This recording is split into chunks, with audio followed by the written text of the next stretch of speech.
Mettez-le là-bas dans le coin. À 60 ans, cet homme est encore un grand enfant. Un géotrouve-tout plein d'enthousiasme. Il s'amuse à révolutionner les objets les plus courants.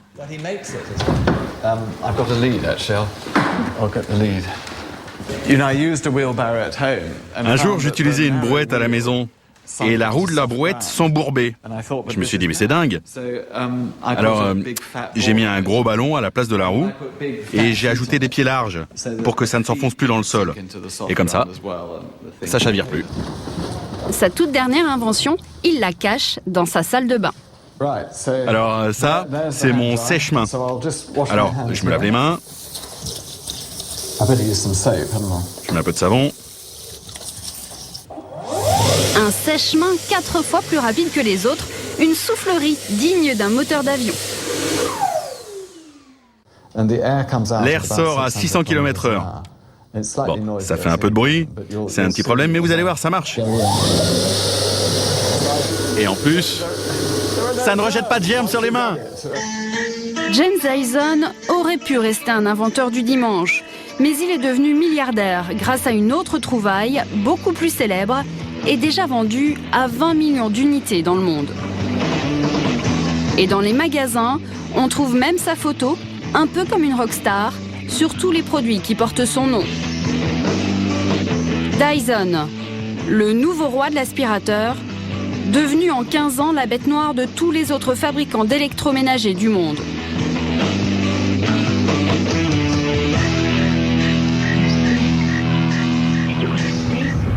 Plaisir, près de Versailles.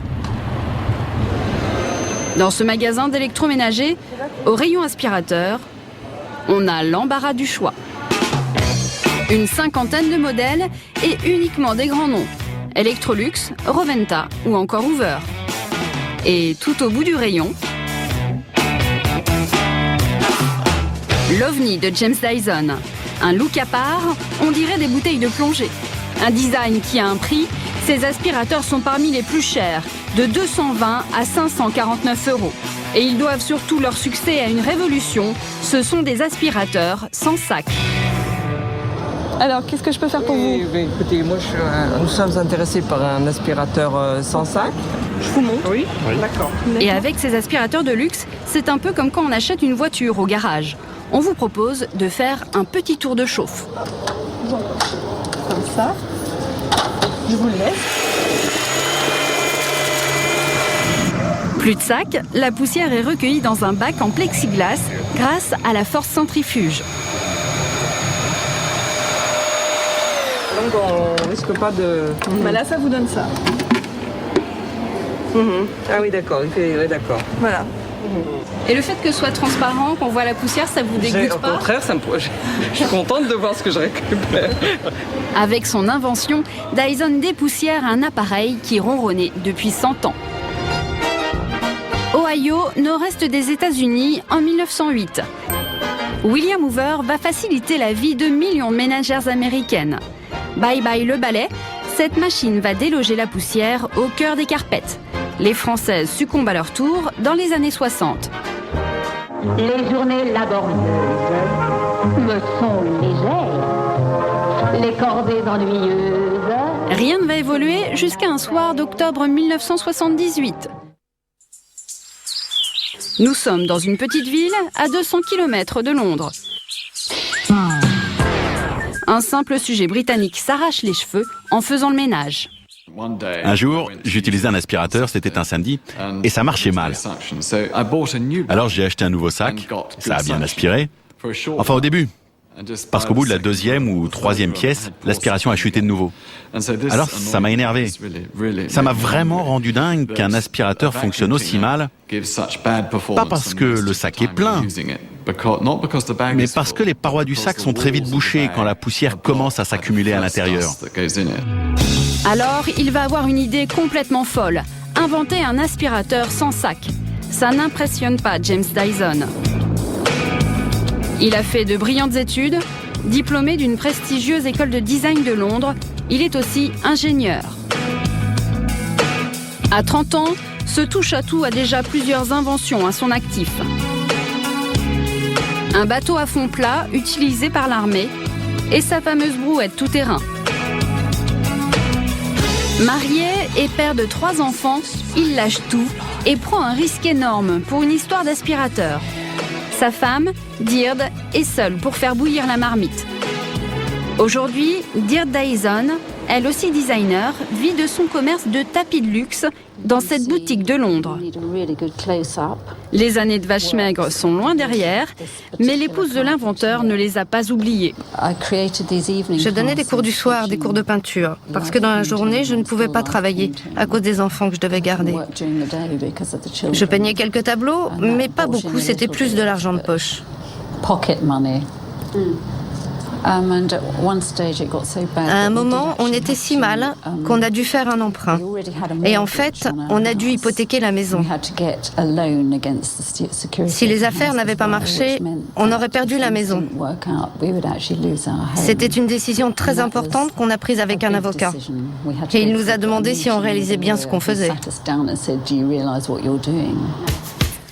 Leur maison est maintenant dans la balance. Durant 5 années, chaque matin, James Dyson s'enferme dans son garage à la recherche de l'aspirateur de ses rêves. Et il va avoir un éclair de génie en se promenant un jour près de chez lui. Durant 5 années, chaque matin, James Dyson s'enferme dans son garage à la recherche de l'aspirateur de ses rêves. Et il va avoir un éclair de génie en se promenant un jour près de chez lui. En passant près de cette scierie, il lève le nez et voit cette cheminée. Elle sert à expulser les copeaux de bois du bâtiment. À l'intérieur, on reproduit un cyclone miniature pour extraire la poussière. Eureka, il va s'inspirer de ce principe. 5000 prototypes plus tard, son aspirateur semble enfin au point. Nous sommes en 1982, le jeune inventeur veut maintenant vendre sa trouvaille. Il va démarcher tous les grands fabricants, mais là, une mauvaise surprise l'attend. Je suis allé 2 fois chez Electrolux. Je suis allé 2 fois chez LG. Hoover n'a pas voulu me recevoir. Je l'ai proposé à Miele, Bosch, Siemens, Philips, aussi Volwerk, bref, tous les grands. Personne n'a compris que ce sera un aspirateur révolutionnaire ? Non. À l'époque, la plupart des fabricants n'y croient pas. Mais surtout, ils ne veulent pas renoncer à une source de revenus particulièrement intéressante pour eux, les sacs. Ces consommables en papier ne coûtent que 20 centimes d'euros à produire. Mais vous allez voir qu'en rayon, ils sont revendus avec une marge substantielle. Exemple au magasin de plaisir. Des sacs, il y en a un mur entier. Il en existe autant que de modèles d'aspirateurs. Ils sont vendus par 5 et peuvent valoir jusqu'à 10 fois ce qu'ils coûtent à produire. Prenons l'exemple d'une ménagère qui achète aujourd'hui un aspirateur avec sac. Selon nos estimations, il lui faudrait environ 10 ans pour combler l'écart de prix moyen entre son aspirateur et un Dyson.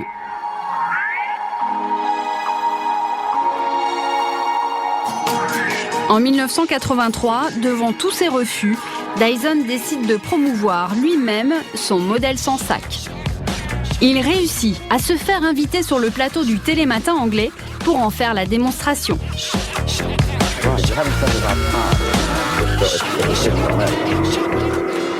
La couleur rose a de quoi déconcerter. C'est vraiment un design très intéressant. Art nouveau, non? Années 30? Mais ce look étonnant permet à Dyson de se faire repérer. Il séduit les milieux les plus branchés. Dans les magazines de design, à côté du centre Georges Pompidou, il est traité à l'égal d'une œuvre d'art. Il en vend quelques milliers, mais son aspirateur est très cher, 2000 € pièce. 1993, Dyson parvient à ouvrir un petit atelier tout près de chez lui. Il augmente sa production et décide de baisser ses prix. Mais son aspirateur reste toujours 2 fois plus cher que ses concurrents. Et pourtant, les ventes décollent. Les gens pensaient que c'était suicidaire d'avoir des prix aussi élevés, qu'on n'en vendrait pas. Moi, je ne pense pas. Si vous faites un meilleur produit de meilleure qualité, les gens en voudront. Si j'arrive à faire ça, alors je me fais de l'argent. Dyson part à la conquête du monde et mise tout sur la communication, en se mettant lui-même en scène dans ses publicités. Commencent à perdre leur puissance d'aspiration. Ma solution, un système radicalement innovant qui maintient une aspiration constante. La technologie Dyson est unique et brevetée. Elle sépare la En poussière 18 de mois l'air seulement, à une vitesse Dyson devient numéro 1 de l'aspirateur dans son pays, puis prend partout des parts de marché. Ses concurrents se mordent les doigts. Dyson. Le patron de Hoover, le premier fabricant d'aspirateurs de l'histoire, lui déclare carrément la guerre. Je regrette vraiment qu'à l'époque, notre société n'ait pas acheté la technologie Dyson afin de la mettre simplement au placard. Personne ne l'aura exploitée. Et Hoover ne va pas s'arrêter là.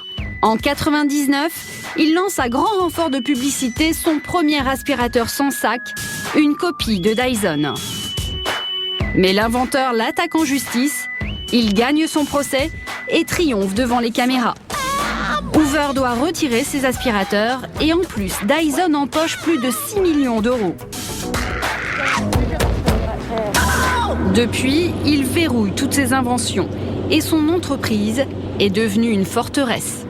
De l'extérieur, c'est un vaisseau de verre plutôt accueillant avec des œuvres d'art dispersées dans le jardin. Dans le hall, également, des aspirateurs exposés par le maître des lieux comme ses propres chefs-d'œuvre. Ici, on a les derniers modèles d'aspirateurs verticaux. On les appelle The Ball. On a décidé de mettre les aspirateurs sous le sol. On peut marcher dessus et les voir du dessus. C'est comme une sorte de tombeau. Mais dès qu'on veut aller au-delà de la réception, tout se complique. David, 27 ans, est un des employés français de la maison. Il se plie tous les jours au même rituel. Il badge une première fois, puis une seconde. Il y a même un système de reconnaissance d'empreintes digitales. Dyson dit investir beaucoup plus que ses concurrents dans la recherche, alors forcément, il ne veut pas qu'on lui vole ses secrets. Il y a beaucoup de contrôles comme ça quand vous venez travailler ici ? Oui. Comme vous voyez, toutes les portes sont toutes sécurisées. Pourquoi ? Parce qu'il y a beaucoup de nouveaux produits. Donc pour des problèmes de copie, on évite de faire rentrer n'importe qui. La mission du jeune ingénieur français, concevoir une nouvelle brosse pour aspirateur. Il dispose pour cela d'outils plutôt rudimentaires. Une planche de carton, un cutter et un tube de colle. Ça paraît assez enfantin, mais c'est ça, c'est découpage, collage, dessin. Et c'est comme ça qu'on fait les aspirateurs du futur. Pour innover, on n'a pas besoin d'avoir de très haute technologie. Je pense que le cerveau suffit. Depuis son embauche, il y a 1 an et demi, David cherche à régler plusieurs problèmes sur cet accessoire, mais impossible de savoir lesquels. Vous pouvez nous dire ce que vous devez résoudre ? Non, c'est toujours très confidentiel. Je peux pas même vous dire en fait quel problème il résout. Mais Dyson a une autre arme pour lutter contre la copie, les brevets. Il en dépose 1 par jour. On a plusieurs brevets sur ce modèle. D'abord, ce tuyau qui s'enroule autour de la machine, que je vous montre là. Là, comme ça, là. Il y a un brevet là-dessus. Cette idée, elle est protégée ? Oui. Personne n'avait pensé à le faire pendant 100 ans, jusqu'à ce qu'on le fasse. Rien que sur ce modèle, il y a 150 brevets. Cette sortie automatique comme ça, là. Vous pressez un seul bouton et tout rentre à l'intérieur de la poignée. Avant, vous deviez verrouiller à chaque niveau du tube. Vous voyez ici, j'ai juste à faire ça pour ouvrir et puis pour fermer automatiquement. Ça aussi, c'est déposé. Tous ces brevets le protègent de la concurrence, mais temporairement seulement. Car au bout de 20 ans, c'est la règle, toutes les idées déposées tombent dans le domaine public. Quelques années après son lancement par Dyson, les autres fabricants se ruent à leur tour sur le sans-sac, en créant alors leur propre système d'aspiration. À Amsterdam, l'un d'entre eux met les bouchées doubles. Chez Philips, quand Heinrich teste les nouveaux modèles d'aspirateurs, il n'y va pas de main morte.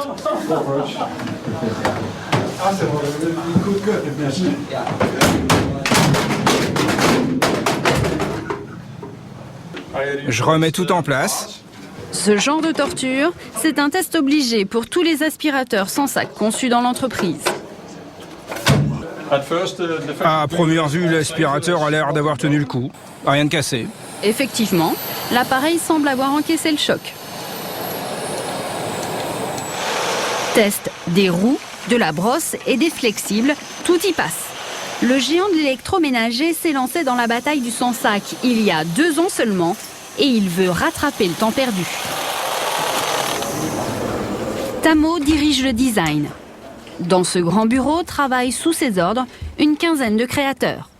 Leur rôle, choisir les formes, les matières et les couleurs de différents articles, comme les rasoirs ou les cafetières, mais aussi les aspirateurs. Dans son équipe, cette jeune femme, Estelle. Tamo lui a demandé de concevoir une gamme d'aspirateurs sans sac, capable de concurrencer Dyson en magasin.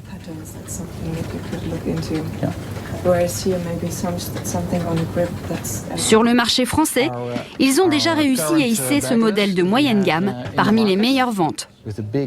Il a de grandes roues, un bac transparent pour voir tout le procédé technique. C'est très important parce que c'est une innovation. À bien y regarder, cet aspirateur a comme un petit air de ressemblance avec les modèles de Dyson. Même forme, même grande roue et même bac transparent. Ça fait quand même penser aux aspirateurs de Dyson, non? Pourquoi vous dites ça? Le côté transparent. En fait, on vit tous dans le même monde, on regarde les mêmes choses. Quelle que soit l'entreprise pour laquelle vous travaillez, vous regardez les mêmes magazines et en fait, vous créez votre histoire. Oui, mais Dyson a été le premier à utiliser ce design dans les aspirateurs. Et c'était il y a 10 ans, même 15. À l'époque, c'était nouveau. Oui, c'est vrai, c'était assez osé. Mais c'est avec un autre argument que Philips compte remporter la guerre, le prix. Il vient de lancer un petit modèle au look plus simple à 99 €. Et ça marche. En seulement 2 ans, le néerlandais se classe déjà au 3e rang du sans-sac en France. 15 ans après ses débuts, un simple sujet britannique parti de rien est devenu le numéro 2 de l'aspirateur en Europe et numéro 1 aux États-Unis. Selon le magazine Forbes, il s'est bâti une fortune personnelle de 1,6 milliard $. Et consécration, la reine d'Angleterre, qui avait visité son entreprise en personne en 2001, l'anoblit. Mais combien de temps encore va-t-il faire la course en tête? Talonné par la concurrence, James Dyson essaye de vendre autre chose que des aspirateurs, mais il n'y arrive pas toujours. Exemple, cette machine à laver un peu particulière, lancée en 2000. Elle lave plus vite le linge, tout en consommant moins d'énergie. Là, vous avez une grande ouverture, c'est un plastique mou. C'est mieux que l'habituel caoutchouc qui accroche quand on met le linge à l'intérieur. Et puis il y a 2 tambours. Seulement, elle a été retirée du marché au bout de 5 ans. Elle coûtait 3 fois plus cher que les autres. Mais vous avez dû arrêter de la produire? Pour le moment, oui, mais on espère revenir. Est-ce que vous pouvez m'expliquer pourquoi? Parce qu'il y a plus de matériel pour la produire. Il y a 2 tambours, 2 moteurs, enfin plus d'équipements, c'est juste trop cher à fabriquer. Car le petit inventeur des débuts est devenu un businessman avisé. En 2002, celui qui incarne la plus belle réussite de l'industrie anglaise fait scandale. Il ferme son atelier d'assemblage et licencie 800 personnes dans son pays. Il délocalise la production en Malaisie. Les syndicats l'accusent de trahison.